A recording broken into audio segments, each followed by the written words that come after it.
लेकिन आप मुझे इसलिए नहीं सुनने आए हैं कि मैं आपको कुछ दे सकता हूं। अब आप इतिहास की भूल को ठीक करने आए हैं।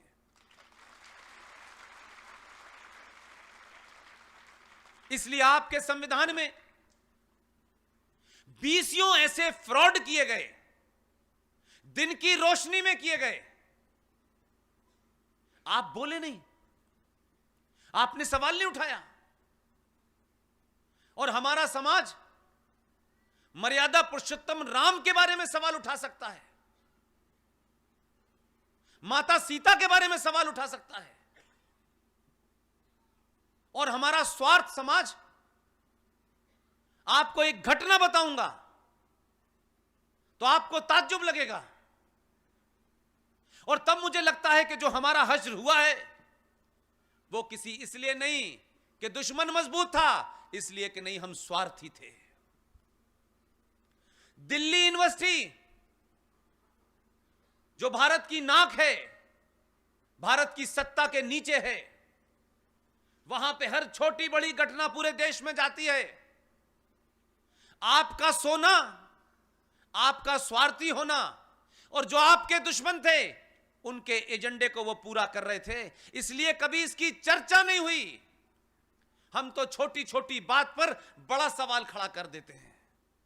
हमारे यहां चर्चाएं बहुत होती हैं, लेकिन मैं ये बात इसलिए साझा कर रहा हूं, 1000 साल के बाद इस प्रकृति ने आपको एक मौका दिया है, बिना किसी कंफ्यूजन के ये पूरी भागीरथ जो चल रही है रुकनी नहीं चाहिए। दिल्ली यूनिवर्सिटी का बीए का कोर्स, दिल्ली यूनिवर्सिटी में बीए का कोर्स, यह किसी मदरसे में, किसी प्राइवेट स्कूल की घटना नहीं है। दिल्ली यूनिवर्सिटी से महान महान लोग राजनीति में गए हैं, देश भर में गए हैं। दिल्ली यूनिवर्सिटी के बीए के कोर्स में अब से मात्र 10 साल पहले तक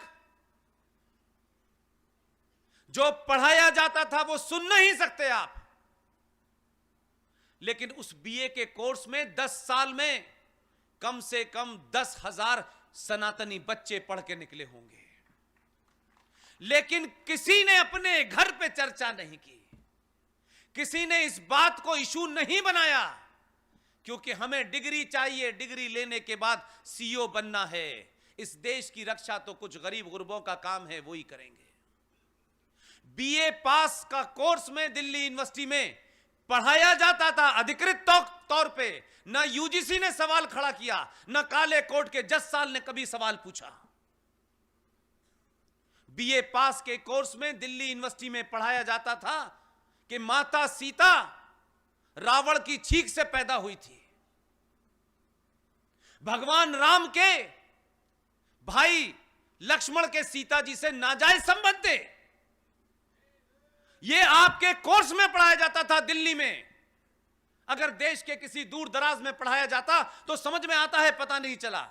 10 साल पहले तक यह पढ़ाया जा रहा था, हमने कभी इसकी चिंता नहीं की, क्योंकि यह हमारा काम नहीं है। हम क्यों जाने, हमारा स्वार्थ सिर्फ इतना है, मैं, मेरे बच्चे, मेरा घर, इसके अलावा नहीं है। बाकायदा एक लड़ाई लड़ी गई, सुप्रीम कोर्ट में बहस चली 2 साल तक, तब जाकर के उस कोर्स को हटवा पाए। यह आपकी स्थिति है।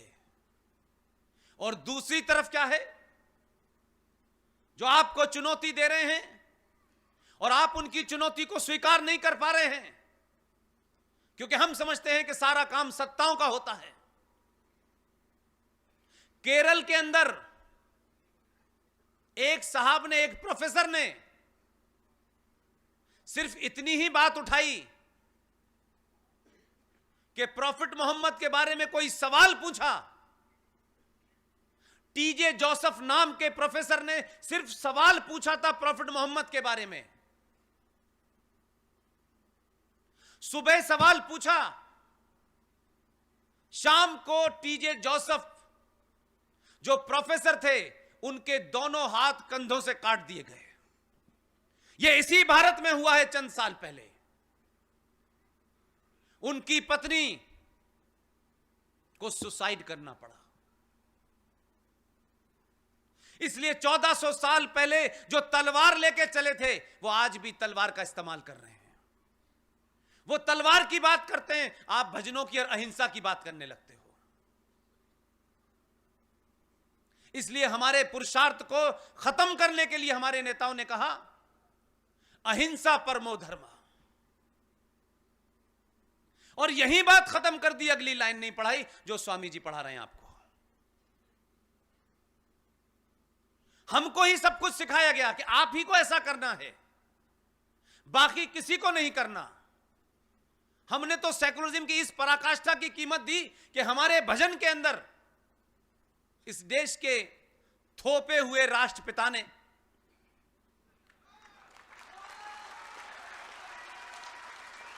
उन दो लाइनों को जोड़ करके दो लाइनें उसमें घुसेड़ दी और कहा कि हमको कहना है ईश्वर अल्लाह तेरो नाम सबको सम्मति दे भगवान। यह उस ओरिजिनल भजन की लाइन ही नहीं है, लेकिन सेकुलरिज्म का बुखार था कि आपके राष्ट्रपिता ने कहा कि इनको लगाओ।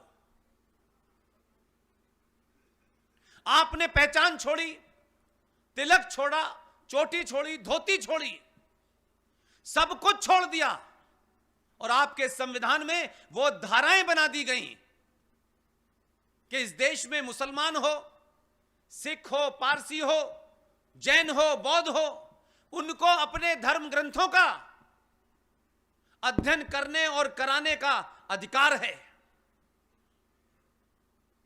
लेकिन हिंदुओं को अपने धर्म ग्रंथ पढ़ाने की इजाजत नहीं है।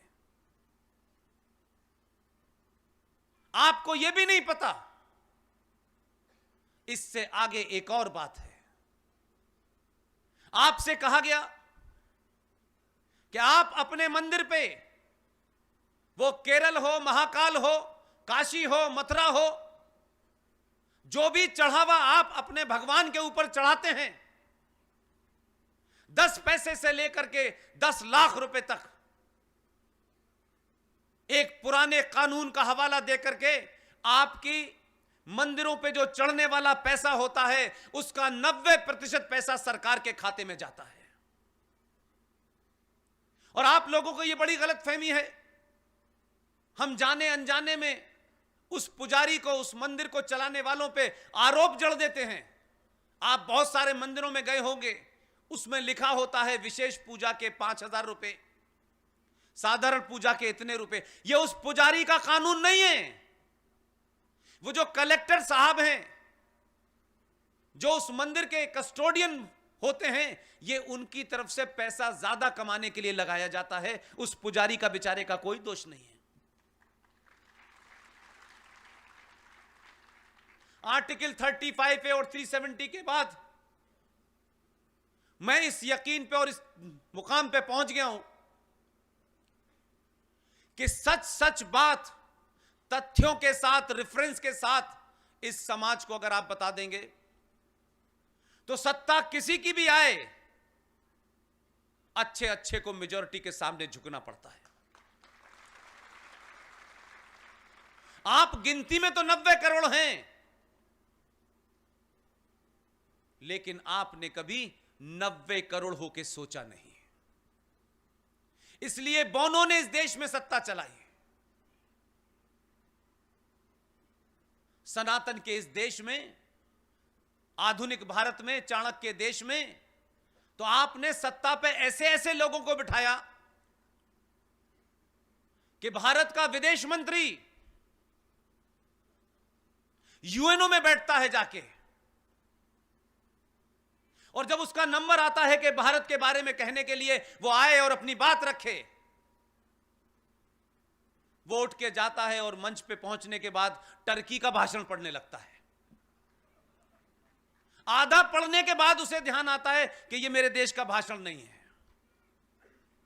इस देश का मजाक पूरी दुनिया में लोग ऐसे ही नहीं उड़ाते हैं।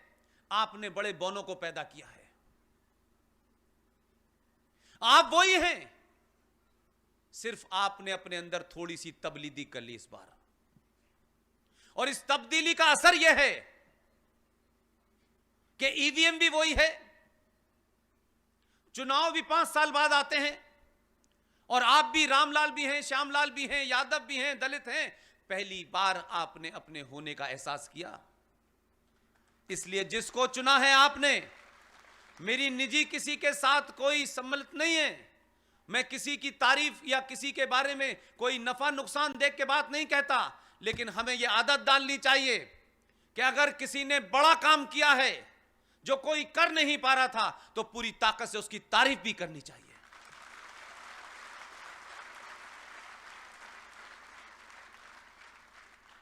ये जो धरने प्रदर्शन हो रहे हैं,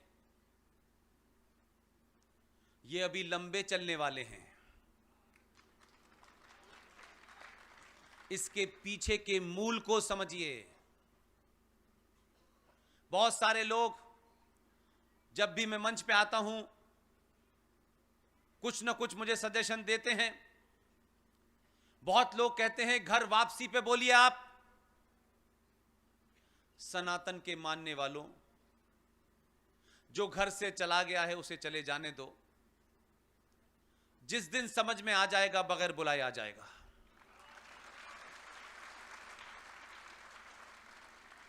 और यह ध्यान रखिएगा, यह इंसानी फितरत होती है, मजबूत के साथ दुनिया खड़ी होती है। हम 90 करोड़ थे, लेकिन 90 करोड़ की ताकत का कभी आपने प्रदर्शन नहीं किया।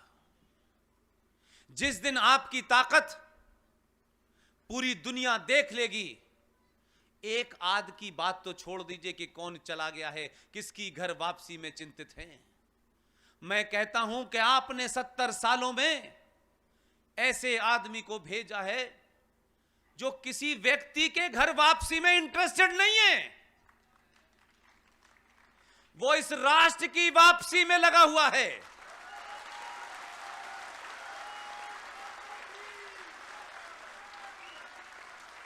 जिन लोगों ने धरना दे रखा है, जो नारे लगा रहे हैं, यकीन मानिए ये धरना खत्म नहीं होगा, कई साल चलने वाला है।